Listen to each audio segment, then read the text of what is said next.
Bună dimineața și bine v-am găsit la un nou vlog de pe acest canal. Aici avem apă la găinușe, văd că mai au, boabe au. Și astăzi voi face rutina mea de dimineață. Da. Cocoșul e mai sperios. Gata, au ieșit.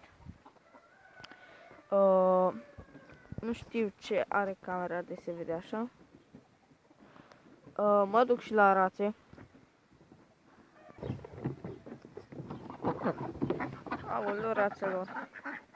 Avem două, nu știu dacă se poate filma una acolo, una acolo. Ouă cele două rațe mici, acele două de acolo. Acea mare nu ouă. Da, mă duc la iepuri.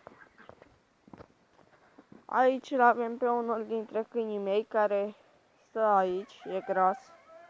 E frumos, îl cheamă Bilu, are 2 ani. Stai, Bilu. Eu trebuie să intru la ore, mi-am luat trainingul cel bun, ăștia sunt niște șoșoni de ăștia de curte.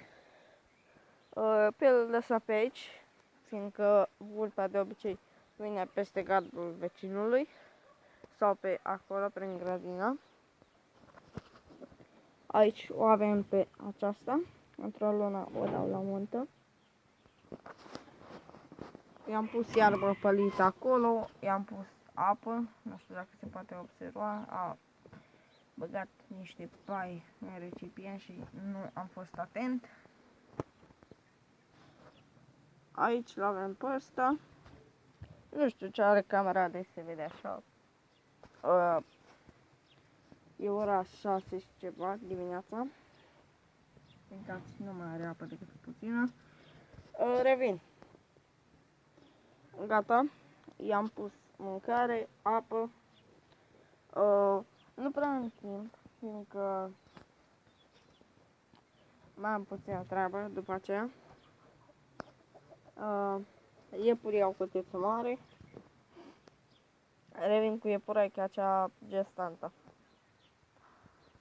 Gata, i-am pus iepuraicei paie acolo, fiindcă ea nu are voie fân. Trebuie să aibă cât mai multe paie, fiindcă trebuie să-și facă și cuibul și nu are voie iarbă. Deja îi se vede burtica.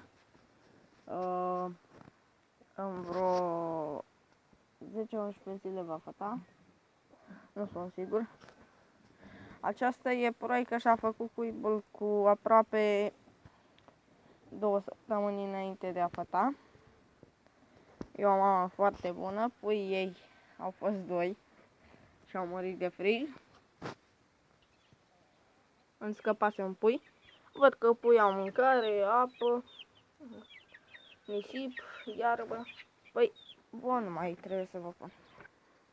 Vară puțin și găinile mari. Nu mă mai duc în casă ca să vară și pui.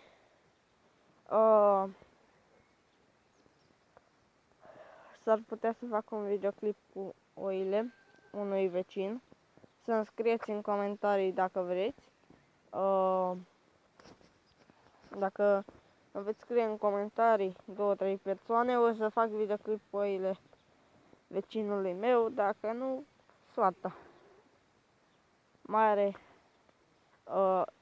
acasă decât oile sterpe și cum e ei. Adică oile sterpe sunt oile care nu au prins berbec, nu sunt gestante. Cam atât și cu acest vlog. Nu mai vreau să-l lungesc, fiindcă nu prea mai am memorie. O zi frumoasă!